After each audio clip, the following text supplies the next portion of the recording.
Hey everybody, what's up and welcome back to today's video guys. And today guys, I'm going to go ahead and be showing you how to go ahead and connect your GoDaddy website builder with Google Analytics. This is a very simple thing to do, so make sure to watch this quick and easy video till the very end, follow my steps correctly so you can make sure that this works the same for you and you can do this yourself. But yeah guys, let's get straight into it.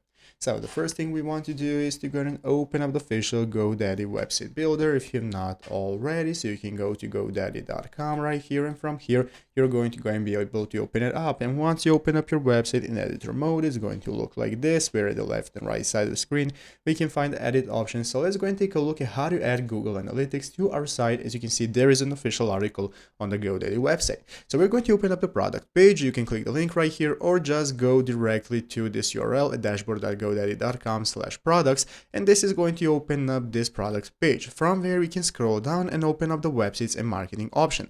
So as you can see, this is going to look like this. Once you open up your products, we are going to go ahead and be greeted by this main page. At the product section, we're going to open up websites and marketing, and then we're going to click the manage button. Once you click manage, you can follow the rest of the steps right here. You're going to select edit website to open up your website builder, then select settings and select Google Analytics. So as you can see, in our website builder right here at the right side of the screen, we can select settings, and now you can go and access your SEO settings, and we have Google Analytics as well. So once you click on Google Analytics, it's going to enable you to use your measurement ID or tracking ID you have gotten from Google Analytics, paste it right here, and it's going to enable you to go ahead and manage and track your Google Analytics using your website directly. And that is how it's done. So I hope this video was helpful. If it was, make sure to leave a like, subscribe to the channel. So thanks for watching, take care, and bye.